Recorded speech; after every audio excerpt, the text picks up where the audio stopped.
इन सबको पढ़ेंगे पहले। तो सबसे पहले कौन सा चैप्टर पढ़ेंगे? ग्रेविटेशन, और उसमें एस्केप वेलोसिटी।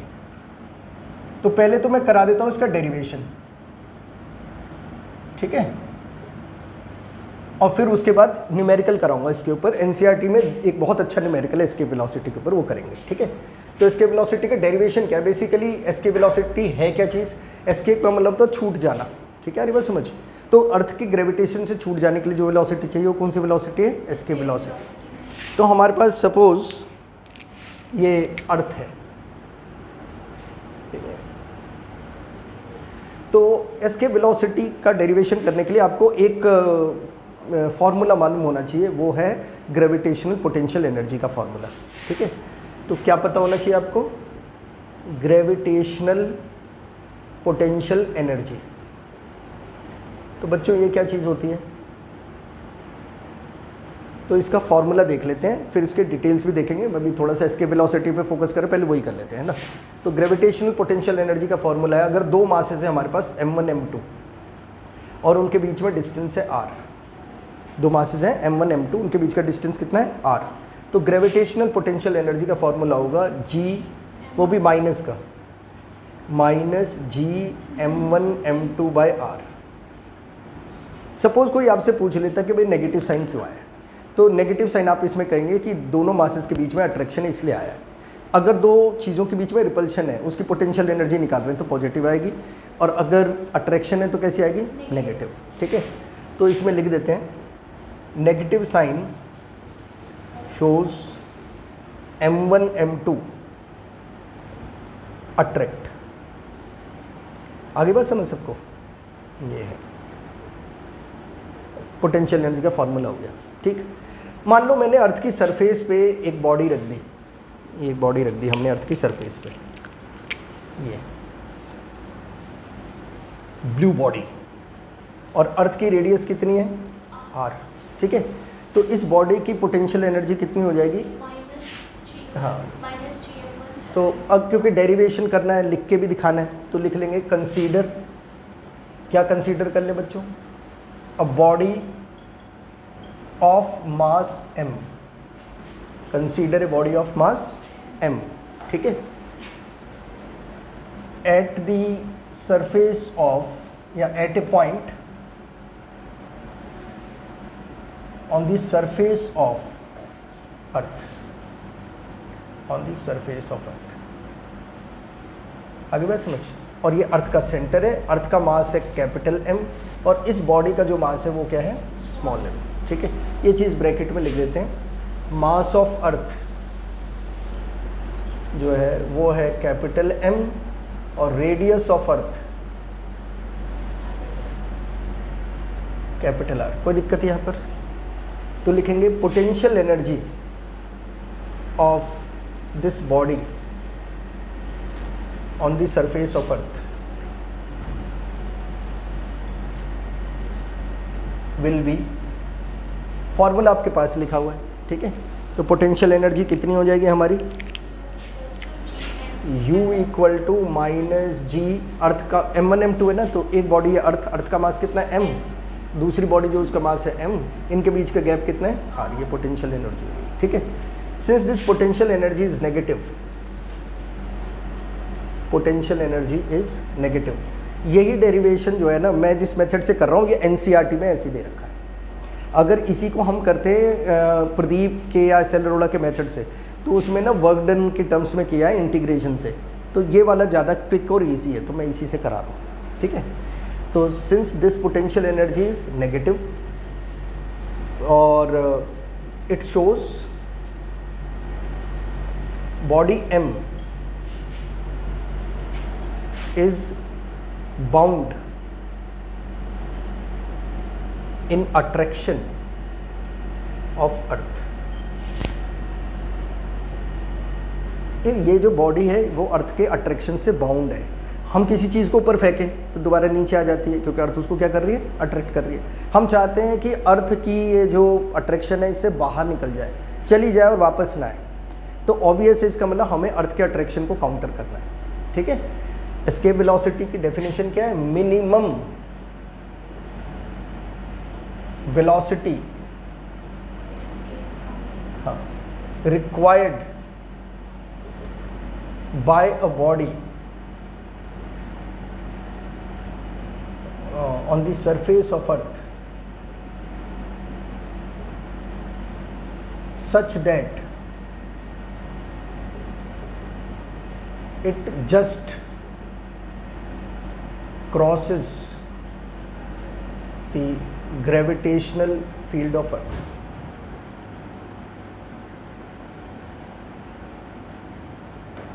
ठीक है, and do not return by itself, वापस ना आए अपने आप। जैसे किसी चीज़ को फेंकते तो वापस आ जाती ना, तो ऐसा फेंक दो उसको कि वो वापस ना आए अर्थ की। और मिनिमम वेलोसिटी देनी है, उससे ज़्यादा दोगे तो उससे आगे भी निकल सकती है, वापस नहीं आएगी। कम से कम कितनी वेलोसिटी दें, उसको क्या कहते हैं? Escape velocity. अब हमने ये कह ही दिया कि भाई पोटेंशियल एनर्जी नेगेटिव है, इसलिए अट्रैक्शन है। अगर पोटेंशियल एनर्जी या टोटल एनर्जी किसी चीज़ की पॉजिटिव हो जाए तो इसका मतलब दोनों के बीच में अट्रैक्शन खत्म हो गया, बल्कि इनवन रिपल्शन हो गया। अगर एनर्जी जीरो हो जाए तो इसका मतलब ना अट्रैक्शन बचा ना रिपल्शन। तो अगर किसी तरीके से हम इस एनर्जी को जीरो कर दें तो इसका मतलब अट्रैक्शन क्या हो जाएगा? खत्म। जीरो क्या कर दें, इसमें कुछ ऐसा ऐड कर दें जिससे क्या हो जाए? जीरो। ठीक है, मैं एक ऑल्टरनेटिव तरीका बदला रहा हूँ, फिर वैसे डेरिवेशन जो है प्रॉपर बुक का वो भी कर देंगे। जैसे अभी एनर्जी कितनी है इसकी? -Gm/m/r। मान लो इसको कुछ काइनेटिक एनर्जी दे दी मैंने, ठीक है, इसको एनर्जी दे दी +12 mv², और इतनी दे दी कि टोटल कितना हो गया? जीरो। तो अट्रैक्शन खत्म हो गया ना, यही तो बात है। तो अगर मैं इस माइनस को अब उधर ले जाऊं, देखो तो m से m कट गया, 2 उधर गया, v² = 2Gm/r, तो v कितना आ गया? बस यही है एस्केप वेलोसिटी। इतनी वेलोसिटी दोगे तो काइनेटिक एनर्जी पोटेंशियल एनर्जी को काउंटर करके टोटल एनर्जी को क्या कर देगी? जीरो। अब बुक में इस चीज़ को क्या कह रखा है कि भाई इतनी पोटेंशियल एनर्जी जो है अर्थ की सरफेस पे है, हमने इसको कुछ काइनेटिक एनर्जी दी 12 mv²। जब ये इन्फिनिटी पे चली गई, अर्थ के ग्रेविटेशन से फ्री हो गई, तो वहाँ पर क्योंकि हमने मिनिमम वेलोसिटी दे के भेजा था, उतनी दे के भेजा था कि ग्रेविटेशनल फील्ड से बाहर हो जाए, तो वहाँ काइनेटिक एनर्जी यानी वेलोसिटी भी जीरो हो गई और पोटेंशियल एनर्जी तो जीरो होगी क्योंकि वहाँ ये अट्रैक्शन से फ्री हो गया। तो फिर उसने कहा कि अर्थ की सरफेस पे जो टोटल एनर्जी है और जो इन्फिनिटी पे टोटल एनर्जी है वो कंजर्व्ड रहनी चाहिए, दोनों ही बराबर होनी चाहिए, उसमें भी इसको इक्वल टू जीरो ही रखना पड़ेगा। ठीक है, तो उस चीज़ को मैं समझा देता हूँ कैसे करना है।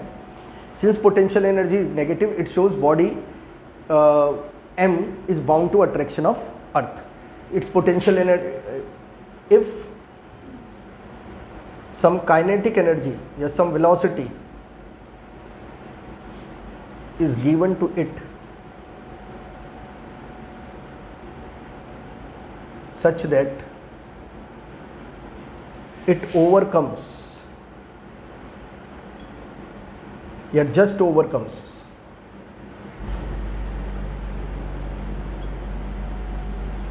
this attraction, this velocity will be escape velocity. पहले तो इतनी बात एक बार जो लिखी हुई है वो समझ लो। क्या लिखा है हमने? Consider a body of mass m at a point on the surface of earth, mass of earth capital M, radius this, potential energy of this body on the surface of earth will be this. Since potential energy is negative, it shows body m is bound to in attraction of the earth. If some velocity is given to it such that it just overcomes this attraction, this velocity will be the escape velocity. बात समझ आ गई? ठीक है, तो let this velocity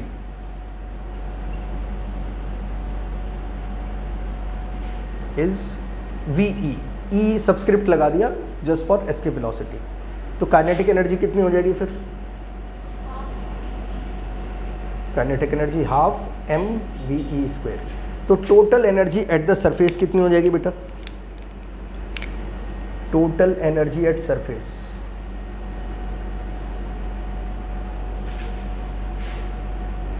कितनी हो गई, minus G M M by R plus half, कोई दिक्कत, ठीक है।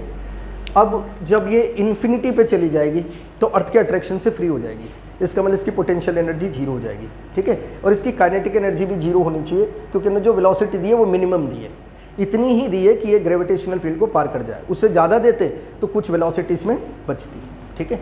तो मैं इस चीज़ को भी लिख देता हूँ।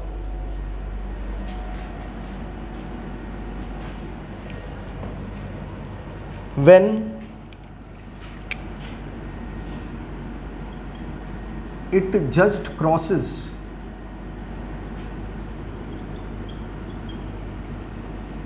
gravitational field, the gravitational attraction of earth, its potential energy is zero, kinetic energy is also, क्यों, मिनिमम वेलोसिटी दी थी, क्योंकि इन वहाँ पे तो अभी तो मैं क्लास में बोल रहा हूँ तो आपको समझ ही आ रहा है, टीचर को कैसे समझाएंगे वहाँ तो लिख के ही बताएंगे ना। तो यहाँ पर हमने लिख दिया काइनेटिक एनर्जी क्यों जीरो हो गई, क्योंकि हमने वेलोसिटी कैसी दी थी, मिनिमम, ठीक है। तो टोटल एनर्जी कितनी हो गई एट इन्फिनिटी, है ना, zero plus zero zero, potential energy भी जीरो, काइनेटिक एनर्जी भी zero. Applying principle of conservation of energy,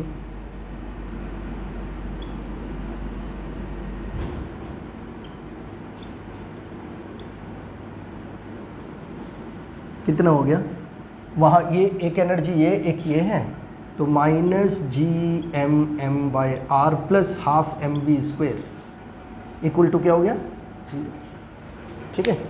बस half M minus M G M M by R को उधर ले जाओ, पॉजिटिव हो जाएगा, वी की वैल्यू निकल जाएगी, ठीक है।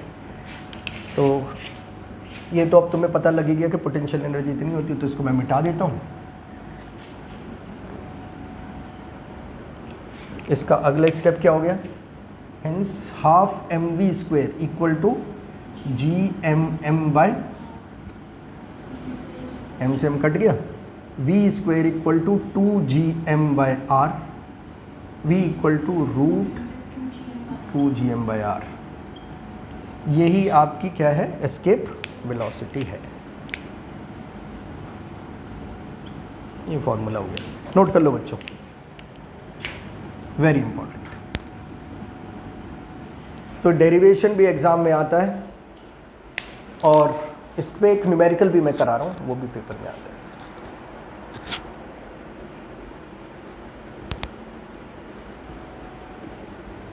समझ आ गया? ऐसे करके ना जितने भी इंपॉर्टेंट टॉपिक है आज वो हम कवर कर लेते हैं। या ऐसे करो ना, ये तो वीडियो है तुम्हारा, ये तो वहाँ तो तुम नोट कर लेते हो स्क्रीनशॉट लेके, तो कॉपी क्यों कर रहे हो, है ना, why to waste time, right. आगे बढ़ जाए ना, ओके।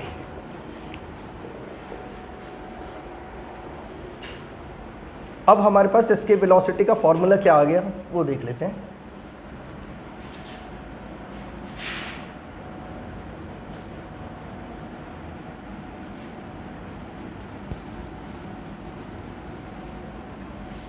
तो हमारे पास फॉर्मूला आ चुका है V E equal to root 2gm by R. इसमें ना अच्छी बात क्या है कि हर चीज़ कांस्टेंट है, इसमें कुछ भी वेरिएबल नहीं है। 2 कांस्टेंट है, ये g की वैल्यू 6.67 इंटू 10⁻−11 है ना, ग्रेविटेशनल कांस्टेंट है, वो भी कांस्टेंट है। अर्थ का मास भी कांस्टेंट है, 6 इंटू 10⁻24 kg के आसपास है। और जो रेडियस ऑफ अर्थ है वो भी कांस्टेंट है, 6400 किलोमीटर्स। तो सारी चीज़ें कांस्टेंट है, तो ये भी एक कांस्टेंट वैल्यू तो आएगी, ठीक है। तो ये वैल्यू अगर हम डाल दें 2 इंटू 6.67 इंटू 10⁻−11, अर्थ का मास करीब 6 इंटू 10⁻24 और जो है ये 6400 किलोमीटर है, तो इसको मीटर में कर देते हैं। तो ये कैलकुलेट करके ना 11.2 किलोमीटर पर सेकेंड आती है। इतनी वेलोसिटी से किसी चीज़ को फेंक दें तो फिर वो अर्थ की ग्रेविटेशनल फील्ड को क्रॉस कर जाएगी, वापस नहीं आएगी। तो ये है बच्चों। अब क्वेश्चन क्या आता है, एक कई बार ना ऐसा भी कर देते हैं थोड़ा सा कि ये जो g है ना, जी हम इसकी वैल्यू डाल देते हैं। जो एक्सेलरेशन ड्यू टू ग्रेविटी है, ठीक है, उसका भी फॉर्मूला देख लेते हैं। एक्सेलरेशन ड्यू टू ग्रेविटी ये भी मैं अभी आज कराऊंगा ही, ठीक है। तो जैसे अर्थ की सरफेस पे एक बॉडी है और अर्थ का मास वही m, तो इन दोनों के बीच में जो ग्रेविटेशनल अट्रैक्शन है उसका फॉर्मूला आप लोगों को मालूम ही है, कितना है, G(m)/r, r स्क्वायर होता है ना, तो ये रेडियस के डिस्टेंस पे ये तो कितना हो जाएगा, r स्क्वायर। अच्छा, अर्थ हम पे जो फोर्स लगाती है हम उसको वेट कहते हैं, तो यानी यही क्या हो गया, mg। तो g की वैल्यू कितनी आ गई, तो acceleration due to gravity at the surface of the earth इतना ही होता है। और अगर थोड़ा ऊपर लेंगे तो r की, कैपिटल R की वैल्यू उस डिस्टेंस के इक्वल हो जाएगी, स्मॉल r के इक्वल, ठीक है। तो फिलहाल तो acceleration due to gravity at the surface of earth जो है वो कितना है, g = Gm/r², और इसमें भी सारी चीज़ें कांस्टेंट है, 6.67 × 10⁻11, 6 × 10⁻24, अर्थ की रेडियस 640, तो सब कांस्टेंट है। ये वैल्यू आ जाती है, आपको पता है 9.8, ठीक है। तो यहाँ से ना ये चीज़ कई बार हम यूज़ करते हैं, क्या करते हैं हम, Gm, कैपिटल Gm की वैल्यू Gr² निकाल लेते हैं।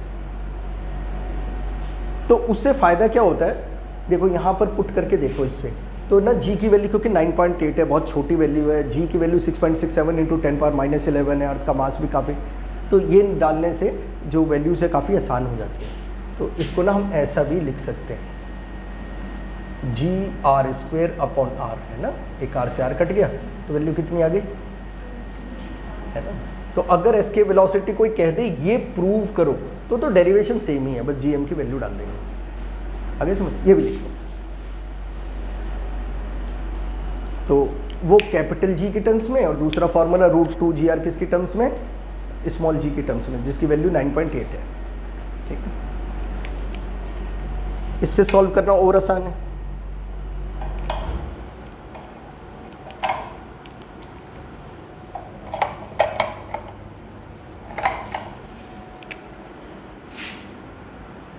टू इंटू 9.8 इंटू 6400 किलोमीटर को मीटर में कर दो, तो ये वैल्यू भी इतनी ही आती है, कितनी, 11.2 किलोमीटर पर सेकेंड।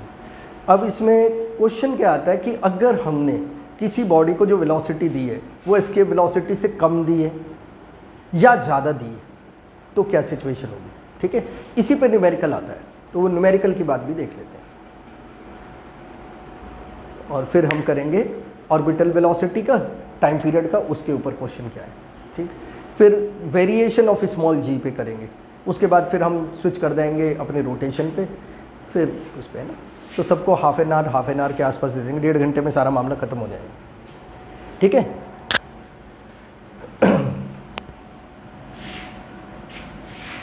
मतलब ये वो टॉपिक्स हैं पढ़ने के लिए, तो चैप्टर सारे लंबे ही होते हैं कि तुम्हारा एग्ज़ाम के लिए कुछ इतना काम हो जाए कि तुम नंबर स्कोर कर जाओ उसके अंदर से कुछ। तो न्यूमेरिकल इस पे क्या आता है बच्चों,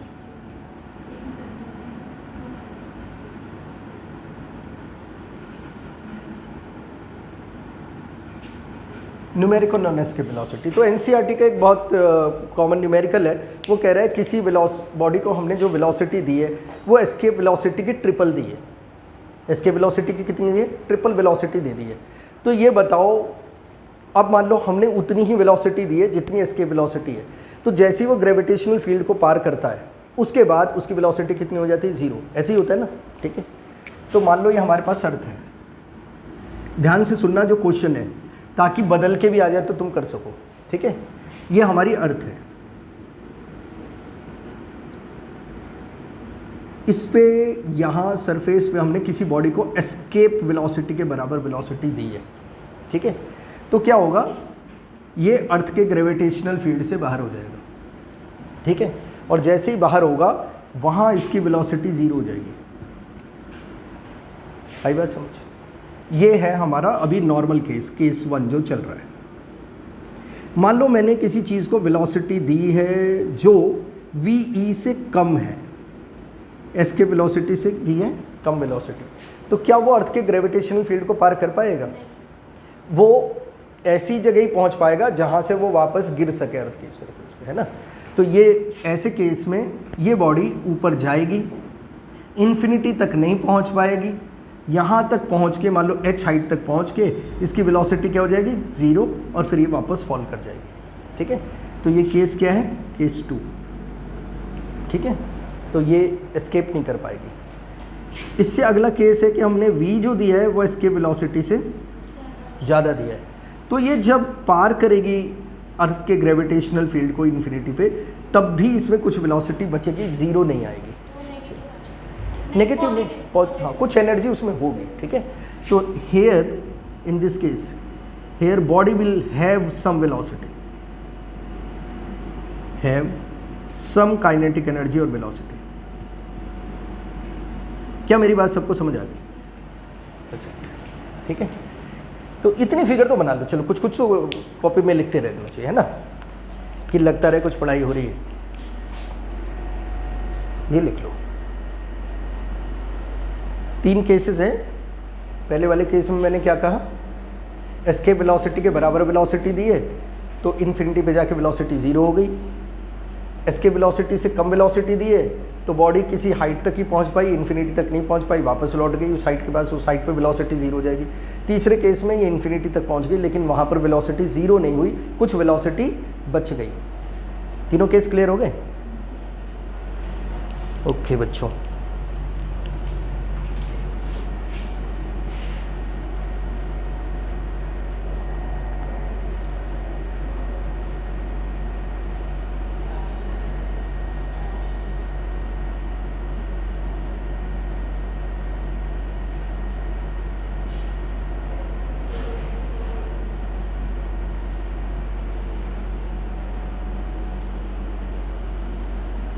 ठीक है।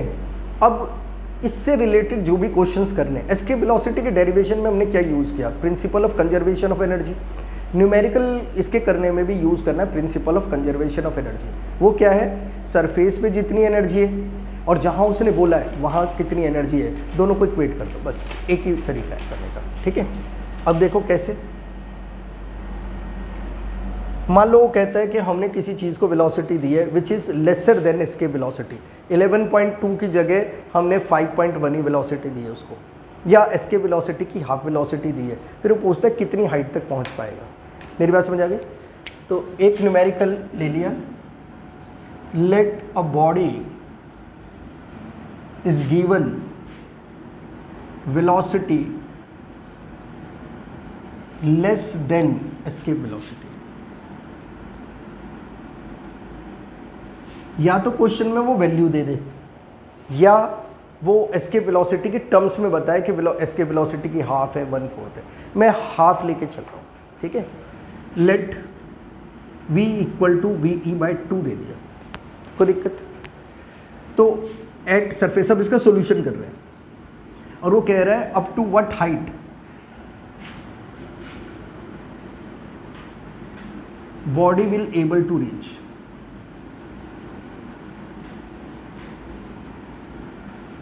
ठीक है, तो आपको समझ आ गया, एस्केप वेलोसिटी के बराबर वेलोसिटी नहीं दी है।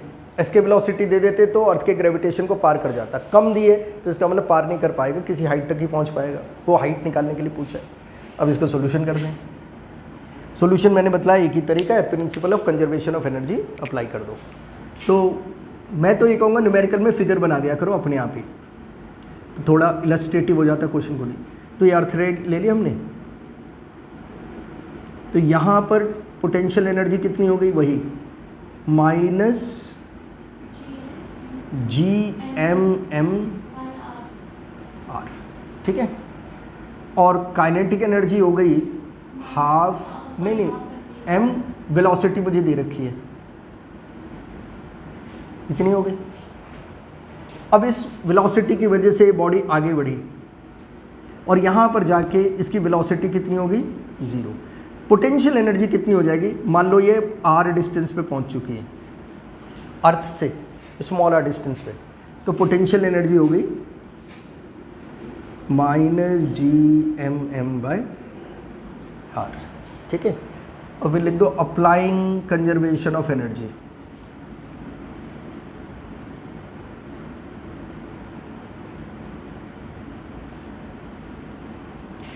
तो total energy at surface is equal to total energy at distance r, क्योंकि पूरे रास्ते में टोटल एनर्जी सेम ही रहेगी। तो टोटल एनर्जी एट सरफेस कितनी बेटा, minus G M M by R.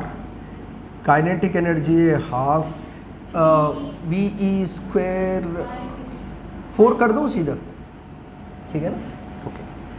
और equal to minus G M M by, और वो काइनेटिक एनर्जी तो कितनी होगी।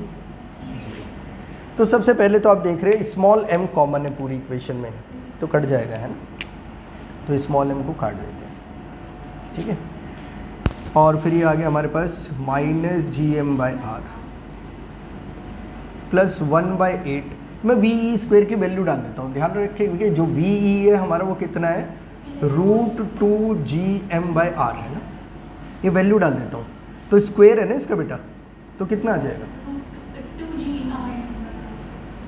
यार, आर स्क्वायर आर में कंफ्यूज मत करना।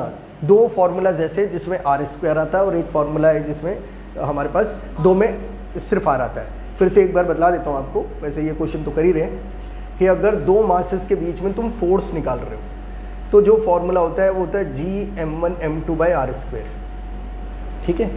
अगर एक मास की वजह से, जैसे अर्थ है ना, इसकी वजह से आर डिस्टेंस पे आप फील्ड इंटेंसिटी निकाल रहे हो, क्या निकाल रहे हो, इंटेंसिटी, तो उसमें भी जो फॉर्मूला है आर स्क्वायर है, उसमें जी इसका मास अपॉन आर स्क्वायर, इन दोनों में आर स्क्वायर है, फोर्स में और फील्ड में।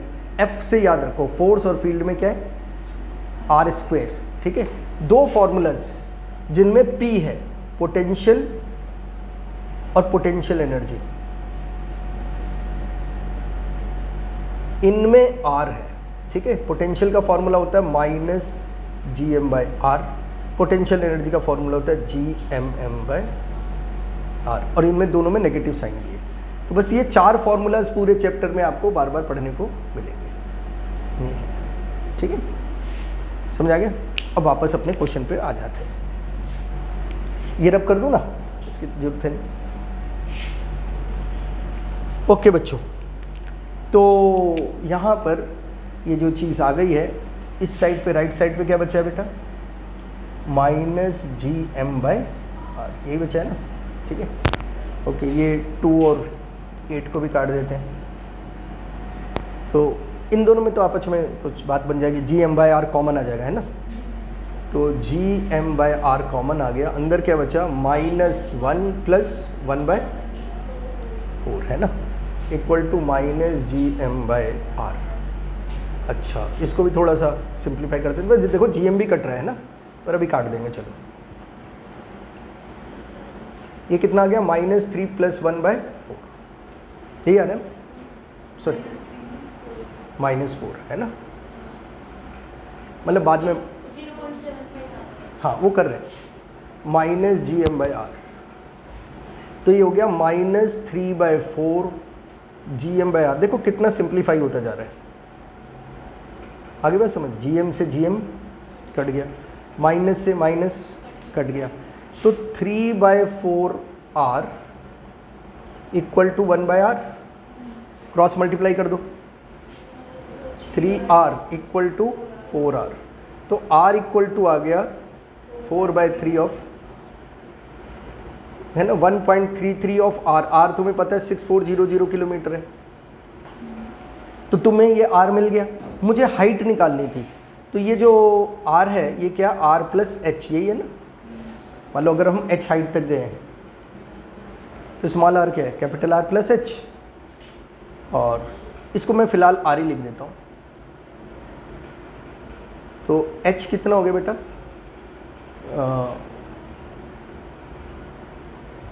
r उधर चला गया, तो r कॉमन ले लेंगे हम, है ना, 1.33 माइनस 1, यही आ जाएगा ना भाई, r उधर गया और r कॉमन ले लिया, तो 1.33 में से 1 चला गया, 0.33 बच गया, 0.33 ऑफ r की वैल्यू डाल दो, हाइट आ जाएगी।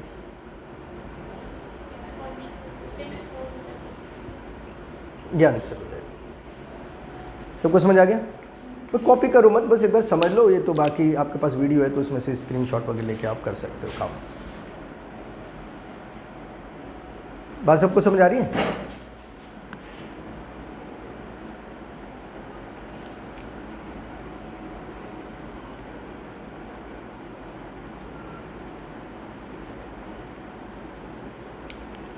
थोड़ा सा नीचे का पोर्शन आ नहीं रहा था तो मैंने इसको कर दिया यहाँ पर।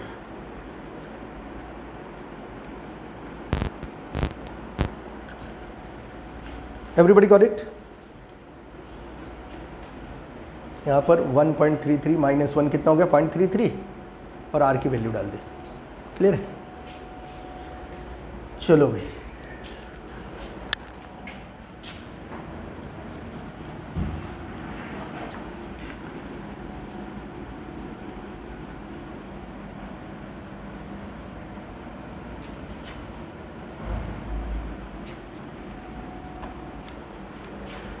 एनसीईआरटी का क्वेश्चन है, वो कह रहा है हमने किसी बॉडी को वेलोसिटी दी है एस्केप वेलोसिटी थ्राइस ट्रिपल, ठीक है, तो ये बताओ जब वो अर्थ के ग्रेविटेशनल फील्ड को पार कर लेगा तो उसमें कितनी वेलोसिटी बचेगी। यही बताया ना, ज़्यादा वेलोसिटी देके भेजोगे तो वहाँ वेलोसिटी बचेगी। अब एनसीईआरटी में थ्राइस दे रखी है, स्कूल के एग्जाम में टीचर्स ने उसको चेंज करने के लिए थ्राइस की जगह ट्वाइस दे दिया, तो कितने भी कर ले तरीका एक ही है, ठीक है, वो क्वेश्चन कर लेते हैं। ठीक, मैं एनसीईआरटी वाला करा रहा हूँ आपको। तो बॉडी इज गिवन कितनी velocity? Velocity thrice of escape velocity.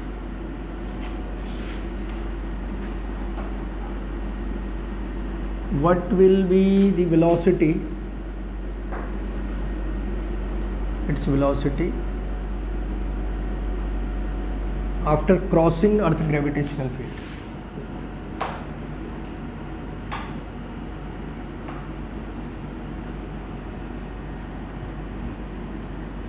ये क्वेश्चन हो गया।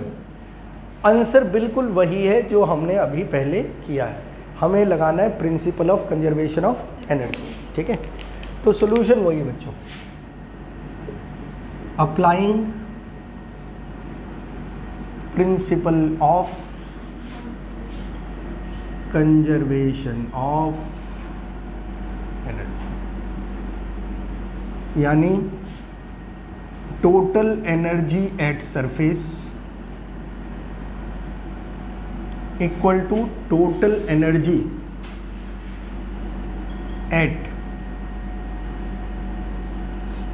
इन्फिनिटी, है ना, once it has cross the gravitational field. तो टोटल एनर्जी एट सरफेस कितनी हो गई? माइनस GM/r, ये पोटेंशियल एनर्जी। ठीक है, काइनेटिक एनर्जी हाफ m, बिल्कुल सही समझे आप, थ्राइस।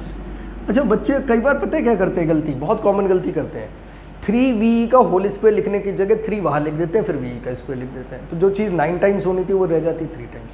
तो छोटी छोटी बारीकियों पे जरूर ध्यान देना है ना। तो यहाँ पर पोटेंशियल एनर्जी तो 0 हो जाएगी ना बेटा, पोटेंशियल एनर्जी कितनी हो गई? 0, प्लस काइनेटिक एनर्जी कुछ बचेगी,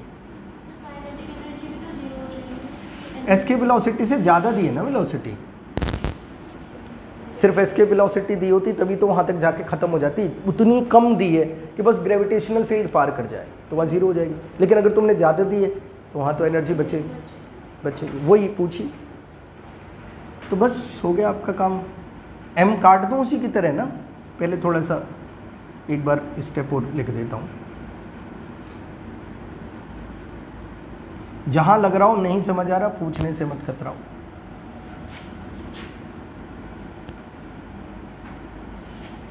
ठीक है, तो m को काट दो, 2 से मल्टीप्लाई कर दो ताकि ये 2 हट जाए, ऐसे करते हैं। पिछली बार याद है ये कट गया था ये 8 की वजह से, तो इस बार कट नहीं रहा तो मैं क्या करता हूँ 2 से मल्टीप्लाई कर देता हूँ। ठीक है, मल्टीप्लाइंग बोथ साइड्स बाय 2। तो ये हो गया -2gm/r प्लस 2 कट गया 9ve² डाल दो बेटा 2gm/r।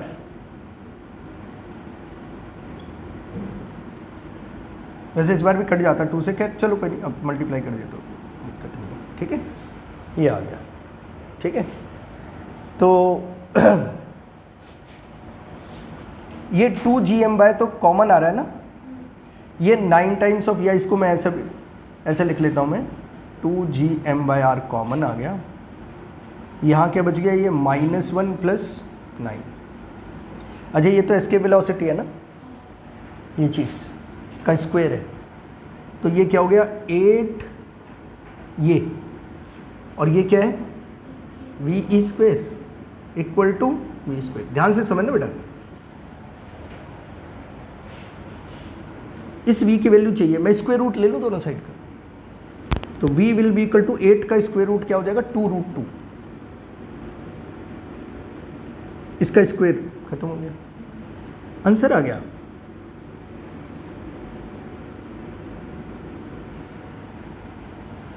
आगे समझ, बस 2√2 की वैल्यू डालना चाहो डाल दो, 2√2 की वैल्यू 1.41 × 11.2, ये आंसर है। देख लो भाई,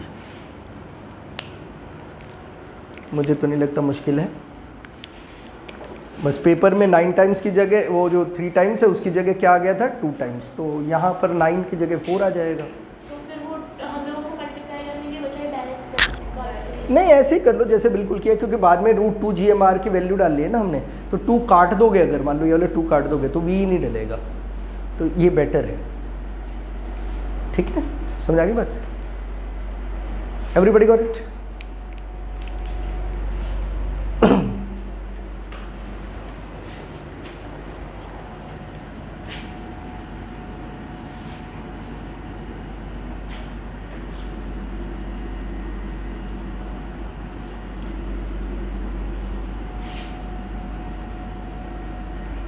एस्केप वेलोसिटी की कहानी हो गई ख़त्म। अब क्या करें, अब करते हैं ऑर्बिटल वेलोसिटी की बात। ठीक है, तो अब कर रहे हैं ऑर्बिटल वेलोसिटी।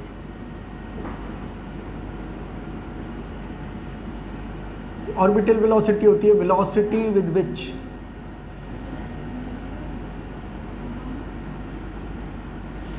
बोलो, क्या जाना है तो बंद कर दे। Velocity with which a satellite revolves in its orbit। ठीक है, या it could be velocity with which a planet revolve around the sun, वो भी तो ऑर्बिट में ही घूम रहा है। ठीक है, तो मोस्टली तो सैटेलाइट के लिए यूज़ होता है, तो मैंने सैटेलाइट के लिए लिख लिया। तो उसके लिए भी हम एक फिगर बना लेते हैं। तो ये है हमारी अर्थ, ये है इसकी रेडियस r, ये है हमारा सैटेलाइट जिसके ऑर्बिटल रेडियस जो है वो है स्मॉल r। समझ आ रही बात बच्चों?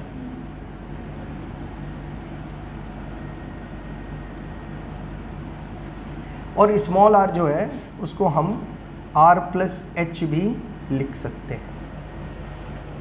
ठीक है, तो ये h हो जाएगा ऐसे में। तो ये हमारा ब्लू सैटेलाइट। ठीक है, बहुत आसान है। सर्कुलर पाथ में घूमने के लिए सेंट्रीपिटल फोर्स चाहिए होती है। सेंट्रीपिटल फोर्स अपने आप में कोई फोर्स नहीं होती, जो नेट फोर्स सेंटर की तरफ होती है वही क्या होती है, सेंट्रीपिटल फोर्स। अब इस सैटेलाइट का मास है m, अर्थ का मास है m, अर्थ इसको अपनी तरफ खींच रही है, किस फोर्स से खींच रही है, Gm/r²। r में कंफ्यूज मत करना, ये वाला r लेना, स्मॉल r, कैपिटल R मत कर देना। ठीक है, तो यही फोर्स किसका काम करेगी, सेंट्रीपिटल फोर्स। और सेंट्रीपिटल फोर्स का फॉर्मूला क्या होता है, सेंट्रीपिटल फोर्स का फॉर्मूला होता है mv²/r, और कई बार v इक्वल टू होता है r ओमेगा। बच्चों ये बहुत इंपॉर्टेंट रिलेशन है, याद रखना चाहिए। तो यहाँ पर मैं r ओमेगा डाल दूँ तो सेंट्रीपिटल फोर्स जो है वो हो जाएगी mr²ω²/r, और ये r कट जाएगा तो कितना रह जाएगा mr। ये हो गया। तो ये दो सेंट्रीपिटल फोर्स के फॉर्मूलाज हो गए, इनको मैं ब्लॉक कर देता हूँ। आगे के लिए भी याद कर लो क्योंकि सेंट्रीपिटल फोर्स पे भी बेस्ड लॉज ऑफ मोशन में क्वेश्चन है। इन तीनों को ही बहुत इंपॉर्टेंट फार्मूलाज, मिटा नहीं रहा मैं इनको लिख लो, ठीक है। अब यहाँ की बात करें तो कंसीडर, डेरिवेशन में ऐसा कुछ लिखते हैं, consider a satellite of mass m revolving in a circular path. वैसे पाथ सर्कुलर नहीं होता, जो हमारे प्लेनेट्स हैं सन के अराउंड घूम रहे हैं वो भी सर्कुलर पाथ में नहीं घूमते, इलिप्टिकल पाथ में घूमते हैं। और सैटेलाइट का जो पाथ होता है वो भी क्या होता है, इलिप्टिकल।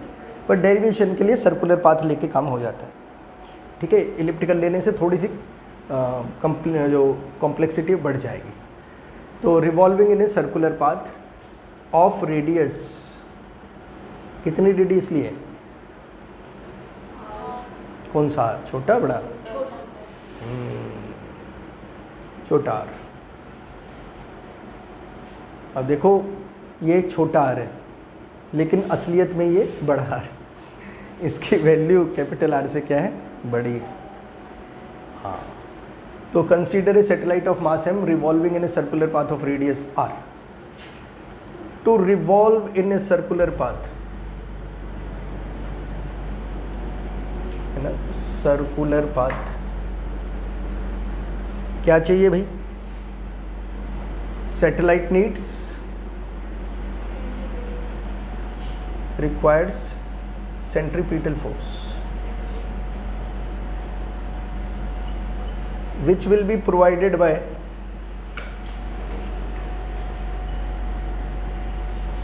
कौन प्रोवाइड करेगा, प्रोवाइडेड बाय ग्रेविटेशनल अट्रैक्शन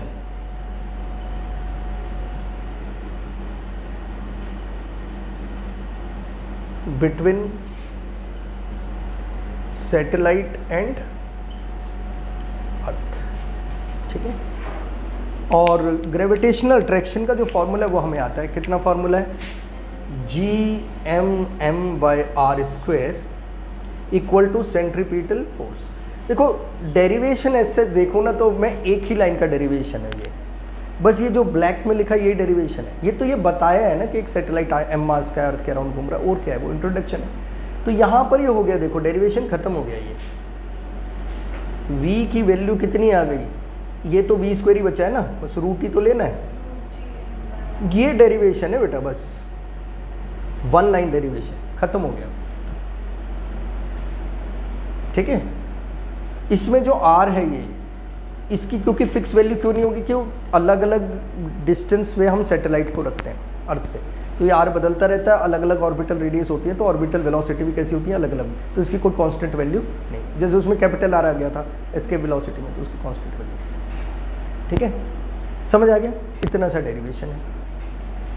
अगर मैं इसी v को, यहाँ तक समझ आ गई बात, इसकी जगह ये वाला फॉर्मूला ले लूँ सेंट्रीपिटल फोर्स का, ठीक है। ऐसे करके लिख लेते हैं, ऑल्सो Gmm/r² इक्वल टू कितना,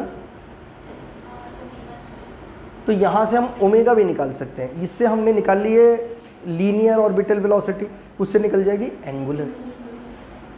तो r को नीचे ले जाओ तो ω² will be equal to Gm/r³। इसको भी नोट कर लो, मैं इसकी कुछ वजह बताऊंगा और काम कराऊंगा इससे, है ना। तो यहाँ तक नोट कर लेते हैं। ये आपको दे रहा है लीनियर वेलोसिटी और ये क्या दे रहा है, एंगुलर वेलोसिटी। रूट डाल के लिखना चाहो तो वो भी कर सकते हो।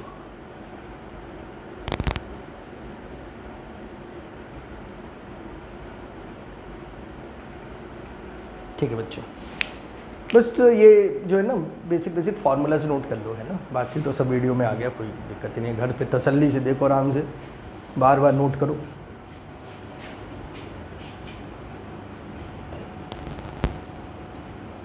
अब इससे ना बहुत सारे बच्चों का फ़ायदा हो जाएगा, क्योंकि प्रिपरेशन तो सबकी सुभान अल्लाह है।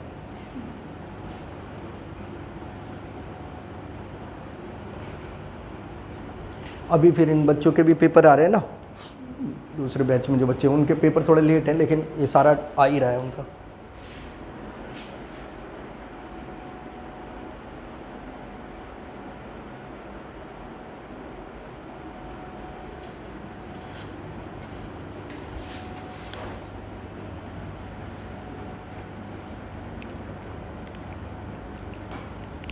नंबर नहीं कम होने चाहिए।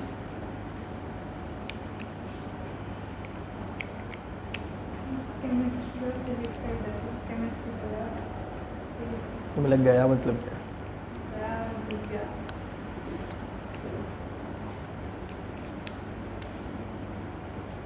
ऐसे बायो तुम्हारे पास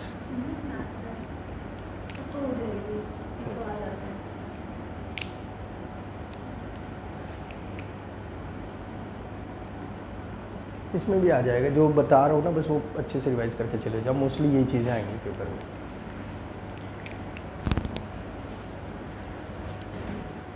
अभी तो आज की क्लास में तो ये 3 चैप्टर्स का कुछ इंपॉर्टेंट करा देता हूँ, बाकी जो आपकी नॉर्मल क्लास है, ठीक है, उसमें लॉज ऑफ मोशन वगैरह करा दूंगा, ठीक है। चाहोगे तो उसको भी रिकॉर्ड कर देंगे, वो भी दे देंगे, ठीक है, आराम से देखते रहना।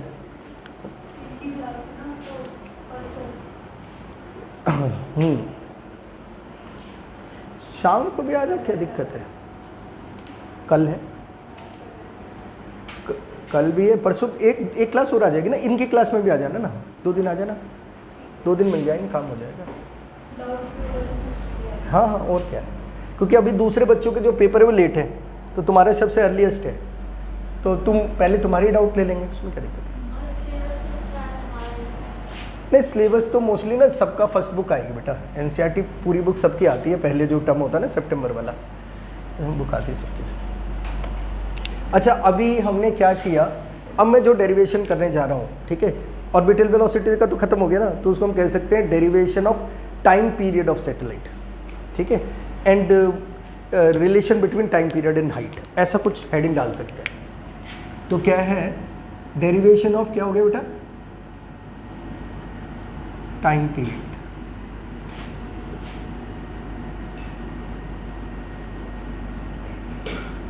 और एक इसी में निकालेंगे relation between height and time period,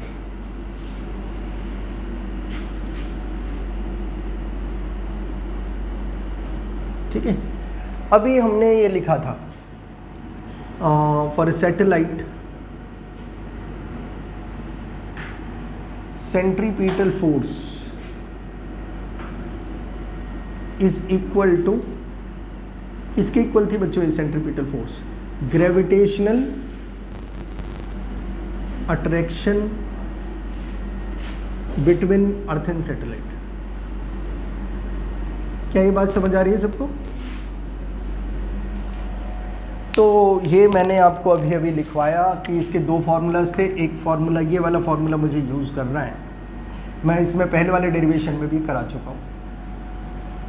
क्या यहाँ तक की बात समझ आ रही है? तो m से m कट गया, तो हमारा ओमेगा स्क्वायर, ये अभी करा दिया था आपको। अब ओमेगा को लिख दो बेटा 2π/t, क्या लिख दो? ये फार्मूला होता है एंगल अपॉन टाइम पीरियड, जो होता है ना, एंगल पूरे सर्कल का एंगल 2π और उसका टाइम पीरियड t, तो एंगल अपॉन टाइम ही तो एंगुलर वेलोसिटी होती है। तो ये फार्मूला इसका क्या है, स्क्वायर gm/r³, तो 4π² t² इक्वल टू gm/r³, ठीक है। ये जो डेरिवेशन है, ठीक है, ये डेरिवेशन एक जगह और काम आ सकता है, वो कहाँ? ये है derivation of third law of Kepler, derivation of Kepler's third law भी यही है। तो अगर आ जाए तो ये कर देना, ठीक है। यहीं मैं आपको first law, second law, third law भी केपलर के लिखवा दूंगा ताकि वो काम भी खत्म हो जाए, ठीक है।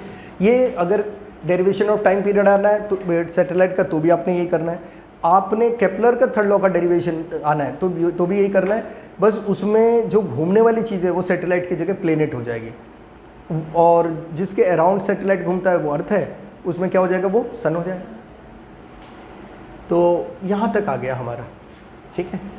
4 पाई स्क्वायर, टी स्क्वायर को उधर ले जाओ, आर क्यूब को उधर ले जाओ, तो क्या हो गया बेटा, 4 pi square upon G M. ये सारी चीज़ें कांस्टेंट है ना, तो इसको ये 4 नहीं है, जी है ना, कन्फ्यूज नहीं करना। और इसमें आ गया हमारा आर क्यूब, और ये क्या हो गया, ठीक है। केपलर का थर्ड लॉ पता है क्या है, टाइम पीरियड का स्क्वायर आर क्यूब के प्रोपोर्शनल होता है, ये पूरी चीज़ कांस्टेंट है। तो T square is directly proportional to R cube is Kepler's third law. और एक चीज़ और, इस पे न्यूमेरिकल बहुत आते हैं, इस रिलेशन पे न्यूमेरिकल बहुत आते हैं। न्यूमेरिकल कैसा आता है वो भी मैं आपको बताऊंगा। यहाँ तक समझ आ गई बात, ठीक है। तो टी कितना आ गया, स्क्वायर रूट ले लूँ मैं, तो 2 pi square root of G M, और आर का पता है क्या करेंगे, आर की पावर 3/2, ठीक है। ये हो गया टाइम पीरियड। तो टाइम पीरियड का डेरिवेशन भी खत्म। अब ये चीज़ पूरी कांस्टेंट है। अब न्यूमेरिकल के लिए यहाँ पर मैं इसको ब्लॉक करके ख़त्म कर रहा हूँ, और फॉर न्यूमेरिकल क्या आता है इसके ऊपर, for numerical 2 pi G M root G M constant है ना, कांस्टेंट, ठीक है। तो अगर मान लो किसी वक्त टाइम पीरियड है t1, ये चीज़ कांस्टेंट है, तो ये r1 होगा।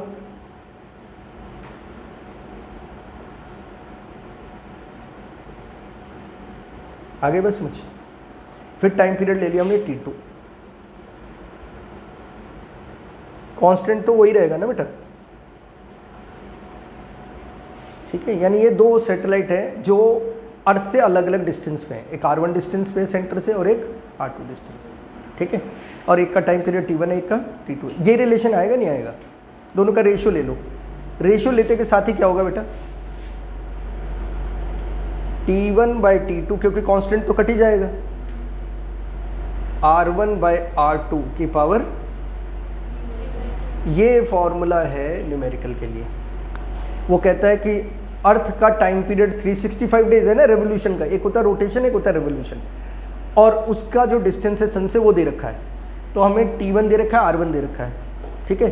फिर कहता है कि इस जो सैटर्न है वो इस पर्टिकुलर डिस्टेंस पे उसका टाइम पीरियड निकालो, यानी आपको t1, r1, r2 दे रखे होंगे, क्या निकालना होगा, t2। तो इस पर क्वेश्चन आता है, ठीक है। तो इसको नोट कर लो, और फॉर्मूलाज नोट कर लो जो ब्लॉक किए हुए। डेरिवेशन ऑफ जो हमारा केपलर्स के लॉ है वो भी तीनों लिख ही देता हूँ यहाँ पर। हालांकि कई बुक्स में कई स्कूल्स में कह रहे हैं केपलर्स लॉ कट गया है, तुम्हारे में कराया है तो कर लो। केपलर्स लॉ पहला है, all orbits are elliptical.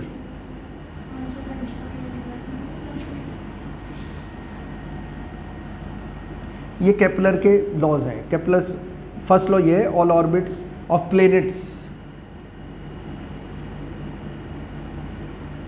Are elliptical and sun is situated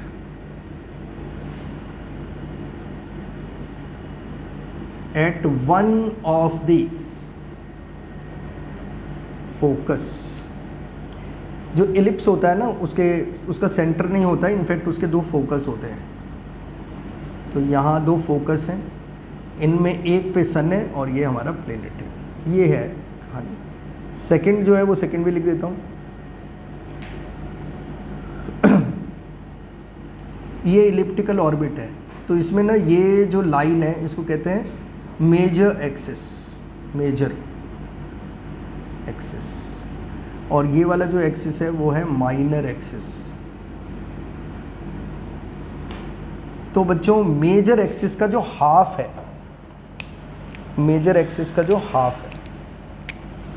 इतना पोर्शन, इसको कहेंगे semi major axis.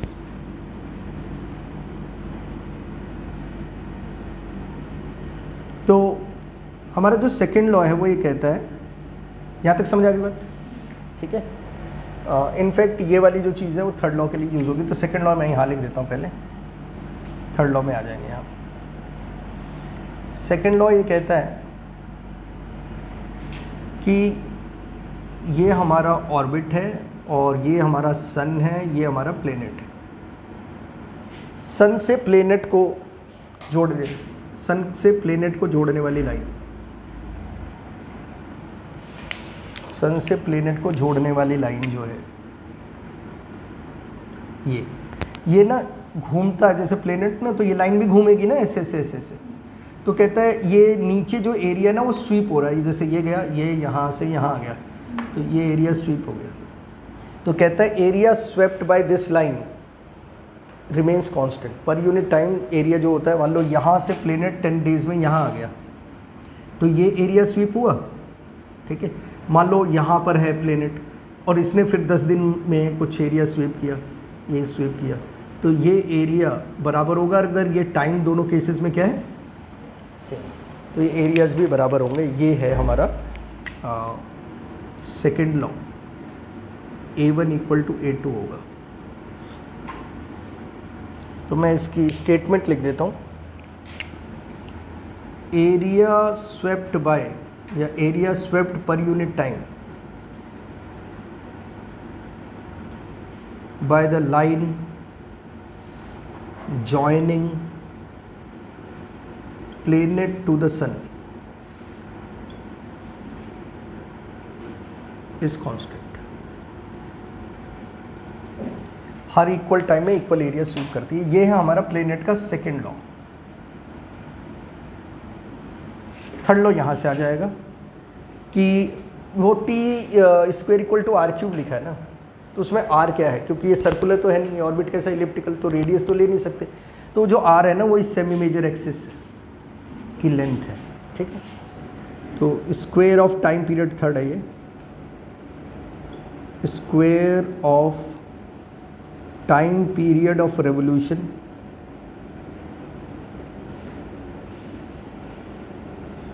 is directly proportional to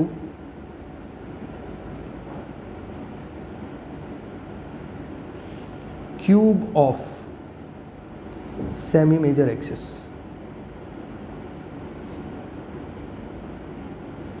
आगे समझ, ये लिख लो। और इसके प्रूफ में, सेकेंड लॉ के प्रूफ में अगर बात करूं मैं, एक छोटी सी चीज़ लिख देता हूं बस यहाँ पर। रोटेशन में आता है एंगुलर मोमेंटम कंजर्व होता है, और एंगुलर मोमेंटम ने ये होता है हमारे पास 1/2m dA/dt। ऐसा एक रिलेशन है। dA/dt का मतलब होता है area swept per unit time, और ये एंगुलर मोमेंटम है, ये m है मास ऑफ द प्लेनेट। तो अगर L कांस्टेंट हो, एंगुलर मोमेंटम कंजर्व रहता है प्लेनेट का। प्लेनेट के साथ प्रॉब्लम क्या है, जैसे सन है और ये अर्थ है। बड़ी अजीब सी चीज़ बता रहा हूँ आपको कि हम लोग सोचते हैं कि प्लेनेट एक ही स्पीड से घूमता है, ऐसा नहीं है, ठीक है। जब प्लेनेट सन के पास आता है तो तेज़ी से घूमता है, क्योंकि एरिया स्वेप्ट एक जैसा रखना उसको। तो यहाँ पर क्योंकि डिस्टेंस कम हो गया तो ज़्यादा चीज जल्दी डिस्टेंस कवर करता है, ताकि ये एरिया इसके इक्वल हो जाए। तो दूर होता है प्लेनेट तो धीमे घूमता है, सन के पास होता है तो तेज़ घूमता है। तो अगर कोई कहे कि क्या जो प्लेनेट सन के अराउंड घूम रहा है उसकी वेलोसिटी कांस्टेंट रहती है, तो हम कहेंगे नहीं रहती। क्या काइनेटिक एनर्जी कांस्टेंट रहती है? नहीं रहती, क्योंकि कहीं वेलोसिटी बढ़ रही है, कहीं घट रही है। क्या पोटेंशियल एनर्जी कांस्टेंट रहती है? नहीं, डिस्टेंस चेंज हो रहा है। तो कांस्टेंट कुछ रहता है या नहीं रहता है? रहता है। एंगुलर मोमेंटम क्या रहता है? एंगुलर। तो ये कांस्टेंट रहता है, ये कांस्टेंट रहेगा। m पहले से ही कांस्टेंट है, तो dA/dt भी क्या हो जाएगा? कांस्टेंट, ठीक है। L एंगुलर मोमेंटम में कांस्टेंट रहता है।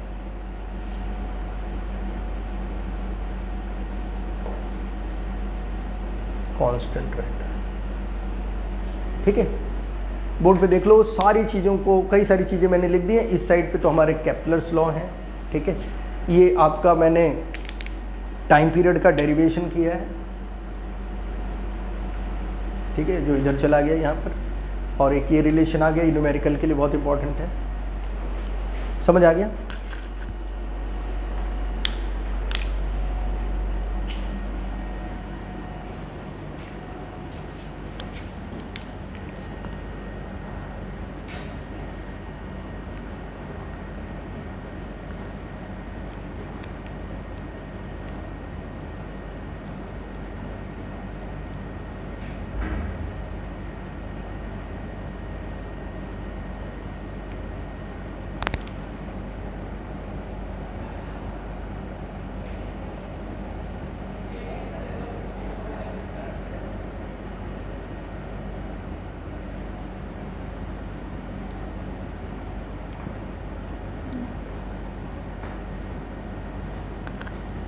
ठीक है।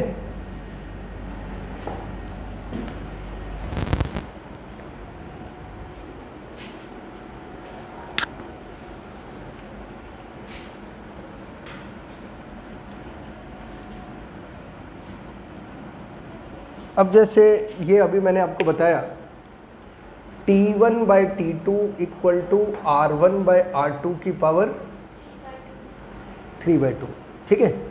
और वो ये कहता है कि भाई हमारे पास जो अर्थ है, distance of earth from sun, ठीक है। मान लो वो दे रखा है, मैं एक सिर्फ एग्जांपल के लिए ले रहा हूँ, बुक में जो भी डिस्टेंस दे रखा हुआ है ना, सपोज वो 2 × 10 की पावर 24 मीटर दे रखा है, ठीक है। तो हमारे पास ये आ गया R1, ये क्या आ गया R1, ठीक है। अर्थ का जो टाइम पीरियड है वो सन के अराउंड वो 365 डेज है, वो हमें मालूम है, ठीक है। Time period of earth rotation नहीं, time period of earth's revolution, वो है हमारे पास कितना 365 डेज। और वो कहता है, ठीक है, और वो कह रहा है कि जो हमारे पास सैटर्न है, let distance of Saturn from earth is 162 into 10 की पावर 27 मीटर ये दे रखा है, सपोज ये दे रखा है, ठीक है। Find time period of revolution of Saturn, ये पूछा है ना। तो ये वाला फॉर्मूला यूज करेंगे, T earth upon T Saturn equal to R earth R Saturn की पावर, तो T अर्थ हमें दे रखा है 365, T सैटर्न मुझे निकालना है, R अर्थ दे रखा है 2 × सैटर्न का दे रखा है 162 × 10 की पावर 27 की पावर 3/2, ठीक है। 365 T सैटर्न ये कट गया 81, ये कट गया नीचे 23 आ गया ना, 1/81 10 की पावर 3, ठीक है, 3/2, ठीक है। थोड़ी सी वैल्यू चेंज कर देते हैं यहाँ पर, 28 कर देता हूँ इसको, ठीक है, और इसको कर देता हूँ मैं, हाँ ठीक है, ये तो ठीक है, यहाँ तक समझा हुआ बारी बात। तो 28 कर देंगे तो ये क्या आ जाएगा 4 आ जाएगा। अब इसको सॉल्व करने के लिए क्या करते हैं, 365 अपॉन T सैटर्न, तो ना ये जो रूट है वे 3/2 में 1/2 रूट है ना बेसिकली, तो 1/81 × 10 की पावर 4 की पावर पहले हाफ ले लेते हैं और बाद में क्या ले लेते हैं क्यूब, तो 81 का रूट 9 हो जाएगा और 10 की पावर 4 का रूट 10/2 हो जाएगा, आधी हो जाएगी पावर। तो 365 upon T Saturn will be equal to 1/9 10 की पावर 2।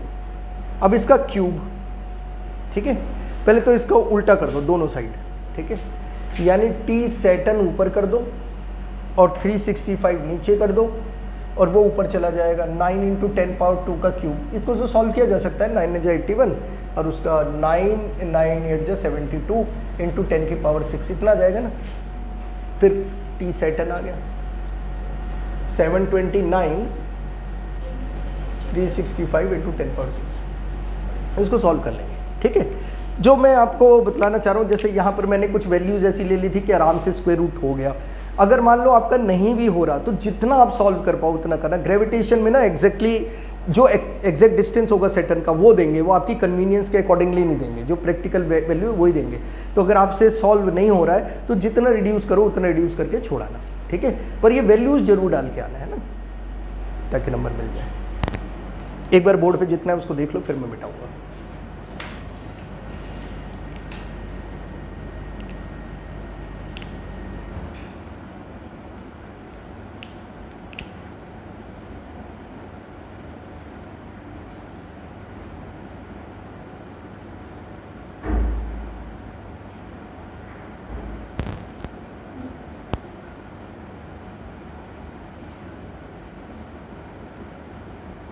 ठीक है ना, भूल भी जाओ तो कोई दिक्कत नहीं है, तो वीडियो है, you can see again again, है ना, तो वहाँ से देख लेना।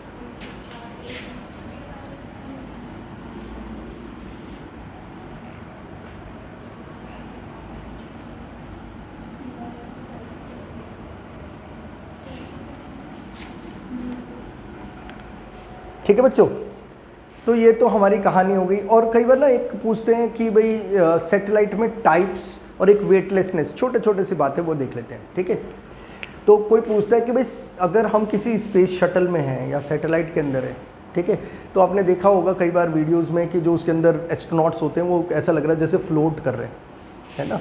तो अच्छा, वो जो सैटेलाइट या स्पेस शटल होता है वो अर्थ के अराउंड चक्कर काट रहा होता है, तो इसका मतलब वो अर्थ की ग्रेविटी से बाहर तो गया नहीं, फिर वो तो तैर नहीं रहा, लोग तैर रहे हैं उसके अंदर, ऐसा क्यों हो रहा है। ठीक है, तो हमेशा याद रखना है आपने कि सैटेलाइट्स या स्पेस शटल्स ऐसे बिहेव करते हैं जैसे वो फ्रीली फॉलिंग बॉडीज़ हों, क्योंकि उनको रजिस्ट करने वाली कोई चीज़ नहीं है ना, लेकिन वो गिरते नहीं है बल्कि वो मुड़ते रहते हैं सिर्फ, है ना, उनकी डायरेक्शन चेंज होती रहती है ग्रेविटेशनल फोर्स की वजह से। तो इसीलिए जो भी फ्रीली फॉलिंग बॉडी होती है, जैसे हमने लिफ्ट देखी थी न्यूटन लॉज में, तो उसकी तार काट दी थी, तो उसके अंदर जो पर्सन था वो वेइंग मशीन पे था, उसका वो वेटलेस सारा था वो। तो कभी भी कोई पूछे कि why there is a condition of weightlessness inside the satellite, तो हम कहेंगे because satellites behave like freely falling bodies. ठीक है, तो मैं यहाँ लिख दे देता हूँ, weightlessness inside satellite is due to the fact that they behave as, कैसे बिहेव करते हैं but as freely falling body. एक तो बात ये है हमारे पास, ठीक है, वेटलेसनेस वाली। फिर सैटेलाइट्स में ना, सैटेलाइट कई तरीके होते हैं हमारे पास। एक होते हैं पोलर सैटेलाइट जो अर्थ के पोल्स के ऊपर घूमते हैं, या नॉर्थ पोल साउथ पोल इसी के ऊपर घूमता है, इसको कहते हैं पोलर सैटेलाइट। ये रिमोट सेंसिंग के लिए यूज होते हैं। किसके लिए यूज होते हैं? रिमोट सेंसिंग, दूर से सेंस करते हैं चीजों को। और एक होते हैं इक्वेटर के ऊपर सैटेलाइट्स। इक्वेटर से भी कितनी हाइट पे? 36,000 किलोमीटर की हाइट पे होते हैं बेटा, ठीक है। इनका टाइम पीरियड ऑफ रेवोल्यूशन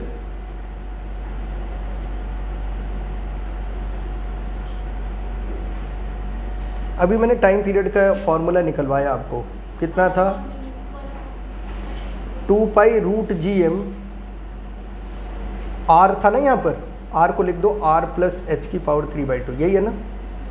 फिर इसका स्क्वायर कर दो तो t² = 4π² gm r+h। तो आप चाहें तो यहाँ से h की वैल्यू निकाल सकते हैं, t² gm अपॉन 4π² = r+h। तो h कितना हो जाएगा? This minus r। r को उधर ले जाओ तो h की वैल्यू आ जाएगी ना बेटा, ठीक है। इसका क्यूब रूट लेके और h की वैल्यू आ जाएगी, ठीक है। तो एक पर्टिकुलर टाइम पीरियड के लिए एक पर्टिकुलर हाइट होती है। तो मुझे टाइम पीरियड का ऑफ रेवोल्यूशन जैसा कैसे चाहिए? Time period of revolution equal to चाहिए 24 आवर्स। कैसे चाहिए? क्यों चाहिए 24 आवर्स? क्योंकि वो अर्थ के रोटेशन का टाइम पीरियड है। 24 घंटे में अर्थ अपना चक्कर पूरा करती है। हम चाहते हैं हमारा सैटेलाइट भी 24 घंटे में पूरा एक रेवोल्यूशन कंप्लीट करे। उससे फ़ायदा क्या होगा?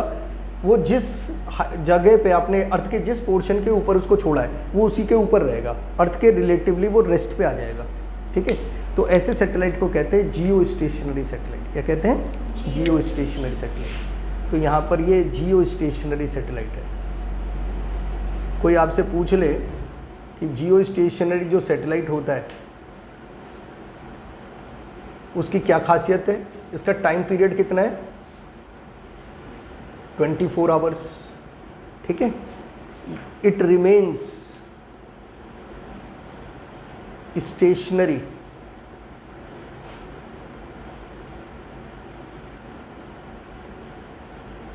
With respect to earth. किस काम आता है? ये काम आता है फॉर कम्युनिकेशन। किसके लिए आता है? कम्युनिकेशन। कहाँ पर होता है? एबव इक्वेटर होता है भाई। कितनी हाइट पे होता है? 36,000 किलोमीटर पे होता है। ये जियो स्टेशनरी सैटेलाइट। कोई दिक्कत? तो वैसे तो ये डेरिवेशन नहीं आता हाइट का, लेकिन अगर आ जाए तो यहाँ पर आ जाए, इसका क्यूब रूट ले लेना और आर को उधर ले जाना, बस इतना सा है। ठीक है, तो एक चीज़ ये हो गई। दो छोटी छोटी चीज़ें और, फिर आखिरी जो इसका टॉपिक है वो है एक्सेलरेशन ड्यू टू ग्रेविटी का variation with height and depth, वो डेरिवेशन करवाऊंगा। ठीक है, और फिर हम करेंगे थोड़ा सा रोटेशन का पोर्शन। ठीक है, तो पहले एक छोटी छोटी चीज़ें कर ले।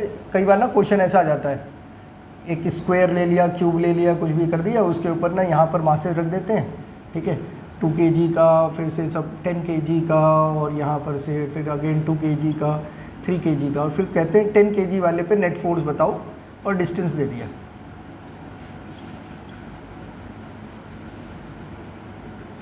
ठीक है, तो ऐसे में क्या करना है, मान लो नेट फोर्स ऑन 10 kg पूछा है। आगे बात समझ? तो what you need to do, 10 kg पे जितने भी मासेस फोर्स लगा रहे हो उनकी डायरेक्शन बना लो। तो 10 kg को 2 kg वाला अपनी तरफ खींचेगा, ये फोर्स क्या हो गई? F1। ये 2 kg वाला भी इसको अपनी तरफ खींचेगा, ये F2। ठीक है, 3 kg वाला भी अपनी तरफ खींचेगा,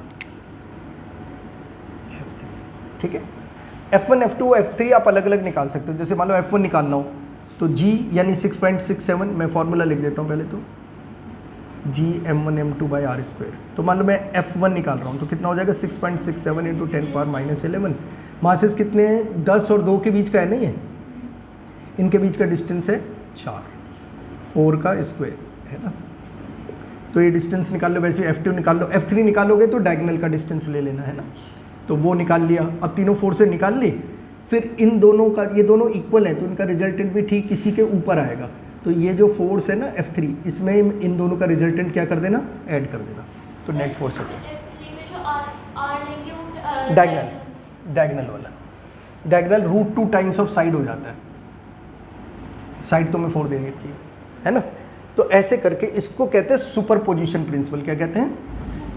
हाँ, सुपरपोजिशन प्रिंसिपल, कि एक मास पे फोर्स निकालनी है ड्यू टू द अदर्स। ठीक है, तो वो जो होती है वेक्टर सम के इक्वल होती है बाकी फोर्सेस के। तो ये निकालने के लिए आ सकता है। कई बार वो कहता है ग्रेविटेशनल फील्ड निकालो किसी पॉइंट पे। क्या निकालो? फील्ड। तो ग्रेविटेशनल फील्ड में बस ये जो फॉर्मूला ये बदल जाएगा, बाकी सारे मान लो कोई कहता है कि यहाँ पर 10 kg का मास नहीं है, ये मासेस है, यहाँ ग्रेविटेशनल फील्ड निकालो। तो बिल्कुल सेम क्वेश्चन करना है, बस यहाँ पर ये मानना है कि हाँ मास है 1 kg। क्या मास है? 1 kg। तो ये 10 की जगह क्या आ जाएगा? 1। ठीक है, और ये F की जगह इंटेंसिटी हो जाएगी। आ रही बात समझ? क्योंकि उसका फॉर्मूला मैंने क्या लिखवाया था इंटेंसिटी का? Gm/r²। बस दूसरा m ही तो नहीं है इसमें, इसमें भी सुपरपोजिशन लगेगा। ठीक है, तो कहीं ग्रेविटेशनल फील्ड इंटेंसिटी कह दे ये 10 kg का मास है, ये 5 kg का मास है, यहाँ ग्रेविटेशनल फील्ड इंटेंसिटी निकालो। तो इसकी वजह से निकालोगे तो ये डिस्टेंस मान लो x1 है और ये डिस्टेंस कितना है? x2। तो इसकी इंटेंसिटी इस तरफ, इसकी इंटेंसिटी इस तरफ। क्या फॉर्मूला होगा? G इंटू 10 अपॉन x1 का स्क्वायर। इसका क्या फॉर्मूला होगा? G into 5 into x2 square, right.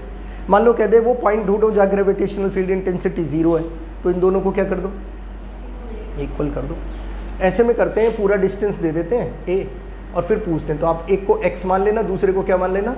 a-x। ठीक है, x और a-x का होल स्क्वायर काट के सॉल्व कर लेना। ठीक है, आगे बस समझ याद रह जाएगा या दोबारा बताऊँ? हाँ वीडियो देख देख के कर लेना। तरीका समझ आ गया ना। एक ये मैं इस पर इसलिए नहीं जा रहा क्योंकि इन पे ना क्वेश्चंस आते कम, तो मैं इस पर टाइम वेस्ट नहीं करना चाह रहा हूँ। जो काम के ज़्यादा आते हैं वो है ना। आने के लिए अब टीचर दे दे तो क्या करेंगे। ऐसे ही हो सकता है वो कुछ पॉइंट्स दे दें, कहीं मासेस दे दें और कहें कहीं पर ग्रेविटेशनल पोटेंशियल निकालो। ये मान लो ये कह दिया कि ये हमारा सन है और ये हमारी अर्थ है, इनके बीच में किसी पॉइंट पे ग्रेविटेशनल पोटेंशियल निकालो। क्या निकालो? Gravitational potential. तो उसमें इसकी वजह से पोटेंशियल निकालो, इसकी वजह से निकालो और दोनों को क्या कर दो? ऐड। नहीं ऐड कर दो। जीरो नहीं करने को कह रहा वो कह रहा है टोटल पोटेंशियल निकालो। तो पोटेंशियल का फॉर्मूला मैं आपको बता चुका हूं कितना, -Gm/r। बस, और माइनस लगाना मत भूलना। और ये इसमें डायरेक्शन होती नहीं है तो सिंपली ऐड कर देना है। इसका निकालो, इसका निकालो, ऐड कर दो। इसमें डायरेक्शन नहीं है। इसका पोटेंशियल मान लो 300 आया, इसका 400 आया, तो टोटल क्या हो गया? 700। कुछ नहीं करना, यहां से इस फॉर्मूले से निकालना है ना। कोई भी वो कह दे ये प्लेनेट्स हैं, 3 प्लेनेट्स हैं, इस पॉइंट पे निकालो पोटेंशियल टोटल, तो इसकी वजह से निकालो, इसकी वजह से निकालो, इसकी वजह से निकालो। तीनों के अलग अलग मास होंगे, तीनों के अलग अलग डिस्टेंसेस होंगे, सारे निकाल के क्या कर दो? ऐड। और सब में माइनस साइन लगाना तो टोटल भी नेगेटिव आएगा। कोई दिक्कत? हाँ कर देना बेटा, उठ के कर दे, क्या हो गया? ठंड लग रही है तो बंद कर दो। हाँ हाँ यहीं से करना है।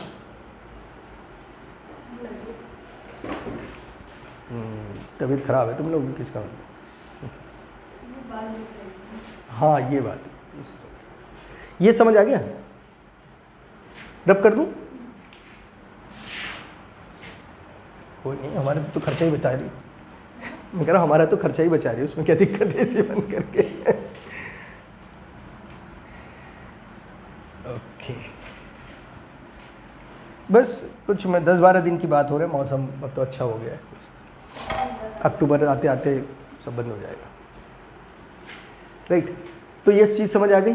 ठीक, अब मैं आखिरी टॉपिक ग्रेविटेशन का ले रहा हूँ, जो है variation of small g with height and depth. वो डेरिवेशन बहुत आते हैं। क्या है बच्चे? Small g with height and depth.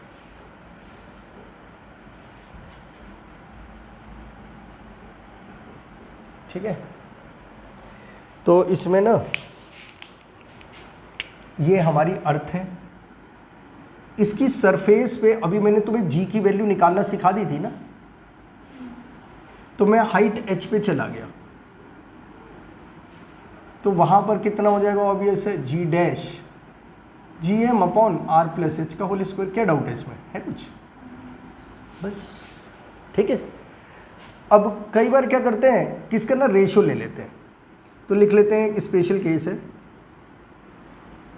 If h is much much less than r, तो वहां ना G'/G ले लेते हैं।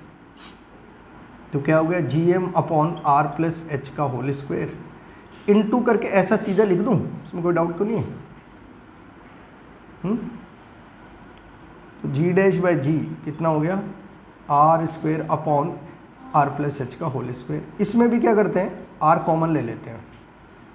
अब यहाँ से ना r बाहर लोगे तो यहाँ बच जाएगा 1 और यहाँ आ जाएगा h/r, क्योंकि देखो r तो था ही नहीं इसमें। अगर मल्टीप्लाई करो अंदर तो यहाँ r आ जाएगा, स्क्वायर को छोड़ दिया थोड़ी देर के लिए, तो इसमें से मैंने r बाहर ले लिया, तो अंदर मल्टीप्लाई करोगे तो 1 × r इज़ r, और h/r को r से मल्टीप्लाई करो तो r कट जाएगा, h आ जाएगा। ठीक है, लेकिन इसका क्या था टोटल का? अब तो समझ आ गया होगा मुझे लग रहा है ना ये चीज़ थी। अब ये ऐसा हो जाएगा r² 1 + h/r का होल स्क्वायर, ये कट गया, तो G'/G कितना आ गया? ये चीज़ ऊपर गई 1 + h/r की पावर -2। इसमें ना बाइनोमियल लगा दो, अप्लाइंग बाइनोमियल थ्योरम। अभी ना तुम्हें बाइनोमियल के बारे में ज़्यादा जानने की जरूरत नहीं है क्योंकि टाइम नहीं है इतना। बस ये जो पावर है ना, इसको h/r से मल्टीप्लाई कर दो तो बाइनोमियल लग गई। 1 - 2h/r कर दो बस, यानी ये जो h/r है ना, इससे इस पावर को मल्टीप्लाई कर दो। पावर कितनी? -2। G'/G, G उधर ले जाओ, बस ये यहाँ तक भी तुमने कर दिया, तुम्हारे को नंबर मिल जाएंगे, ठीक है। लेकिन ये वाला फॉर्मूला कब अप्लीकेबल है, जब h r से कम है। हाँ, अगर h काफ़ी ज़्यादा है, मतलब ये करीब अर्थ के 100 किलोमीटर के हाइट तक ये यूज़ कर सकते हैं, उसके आगे फिर ये वाला फॉर्मूला यूज़ होगा, ठीक है। तो ये हो गया। डेप्थ के साथ भी कर देता हूँ, साथ के साथ ही विद डेप्थ। और एक चीज़, चलो ठीक है, डेप्थ में हम चले गए थोड़ा सा अंदर, डी डेप्थ अंदर चले गए। तो यहाँ पे बस प्रॉब्लम ये आती है कि अगर यहाँ पर हम किसी चीज़ को रखेंगे, यहाँ पर किसी चीज़ को रखेंगे, तो ये जो मैंने ब्लू से बनाया ना अर्थ का पोर्शन, सिर्फ इतना पोर्शन ही अर्थ का उस बॉडी को अट्रैक्ट करेगा। बाहर वाला पोर्शन जो शेल बच जाएगी खोखली, उसकी नेट फोर्स 0 होती है, ठीक है। तो इसमें ना हम ये जो Gm/r एक फॉर्मूला यूज़ कर रहे हैं, उसमें m पूरी अर्थ का नहीं ले सकते, सिर्फ इतने ही पोर्शन का लेना पड़ेगा। और वो कितना हो जाएगा, ये जो डिस्टेंस है, ये रेडियस जो बची है हमारे पास, ये पूरी रेडियस कितनी है r, और ये डेप्थ कितनी है d। तो जो बचा रह गया ये तो r माइनस डी है ना। तो इसका मास कितना हो जाएगा, mass of portion of earth of radius r minus D कितना हो जाएगा, डेंसिटी इंटू वॉल्यूम 4/3 पाई r माइनस डी का क्यूब। एम आई राइट और नॉट? जहाँ रो क्या है, डेंसिटी ऑफ अर्थ, ठीक है। तो जो हमारा एट सरफेस जो है g है, वो कितना है, Gm/r²। इस मास को ना मैं डेंसिटी की टर्म्स में लिख देता हूँ, g डेंसिटी इंटू वॉल्यूम, क्योंकि जो दूसरा आंसर है वो हमारा डेंसिटी की टर्म्स में ही है। और g डैश कितना आ जाएगा बेटा, अब Gm'/r माइनस डी, यही आएगा ना। m डैश की वैल्यू निकाल रखी है, कितनी निकाल रखी है, रो 4/3 पाई r माइनस डी का cube upon r minus D का होल स्क्वायर। कट गई एक पावर, तो g डैश कितना आ गया, g रो 4/3 पाई, ठीक है। और जैसे इसमें रेशियो लिया था, इसमें भी रेशियो ले लो। तो ऊपर लिख रहा हूँ मैं, g डैश जो है हमारा वो आया है g रो 4/3 पाई r minus D upon g रो 4/3 पाई r, यही है ना। रेशियो काटो तो g डैश बाय g ये कट जाएगा और बच जाएगा कितना, r minus D upon r, जिसको सॉल्व करके निकालोगे तो 1 माइनस डी बाई आर, यानी जो g डैश की वैल्यू आ जाएगी वो आ जाएगी g into 1 minus d by R. ये डेरिवेशन पेपर में आ जाते हैं बच्चों, variation with height, variation with depth. और देखो फ़र्क क्या है, इसमें 2h है और उसमें सिर्फ d है ना, यानी d 2h के बराबर है। इसका मतलब अगर आप से 2 किलोमीटर नीचे गए तो 4 किलोमीटर ऊपर जाने पे g की वैल्यूज़ कैसे आएंगी, सेम। आगे समझ। तो ये है डेरिवेशन विद डेप्थ, और ये पेपर में बहुत आता है, ठीक। तो इसमें भी देख लो, कोई डाउट हो तो पूछ लो।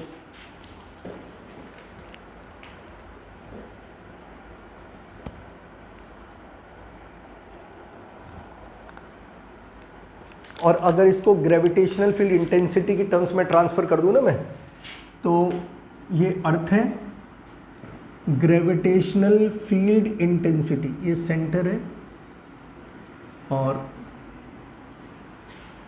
इस ना रिलेशन में बस इतना करना है आपने। मज़ेदार बात क्या है, ग्रेविटेशनल फील्ड इंटेंसिटी और g सेम ही होते हैं। क्या होते हैं, सेम। तो अगर मैं ना उसमें ना डेप्थ नहीं लेते, उसमें लेते हैं सेंटर से डिस्टेंस। तो सेंटर से डिस्टेंस मैंने ले लिया r, तो r माइनस डी को तो r मानना पड़ेगा। तो अगर मैं इसको इंटेंसिटी मानता हूँ ना, तो फॉर्मूला ये हो जाता है 4/3 पाई r। आ रही बात समझ, यानी इंटेंसिटी r की क्या हो जाती है, डायरेक्टली प्रोपोर्शनल, ठीक है। और यहाँ पर अगर r डिस्टेंस पे अर्थ के बाहर लोगे तो Gm/r²। तो यहाँ इंटेंसिटी जो है वो आर के क्या है, इन्वर्सली प्रोपोर्शनल। तो इसका ना ग्राफ बनाने के लिए अगर आ जाए तो ऐसा ग्राफ बनता है इंटेंसिटी के लिए कि अंदर अर्थ के तो आर के डायरेक्टली प्रोपोर्शनल और बाहर कैसा है, इन्वर्सली प्रोपोर्शनल। तो ग्राफ ऐसा बनेगा, ये हमारा इंटेंसिटी का एक्सिस और ये हमारा आर का एक्सिस, आई आर। तो देखो पहले आर के डायरेक्टली प्रोपोर्शनल और फिर अर्थ के बाहर आर के इन्वर्सली प्रोपोर्शनल। ठीक है, ये फिगर बना लो, है ना। कभी ग्रेविटेशनल फील्ड इंटेंसिटी का वेरिएशन पूछ ले तो ये ग्राफ बना देगा।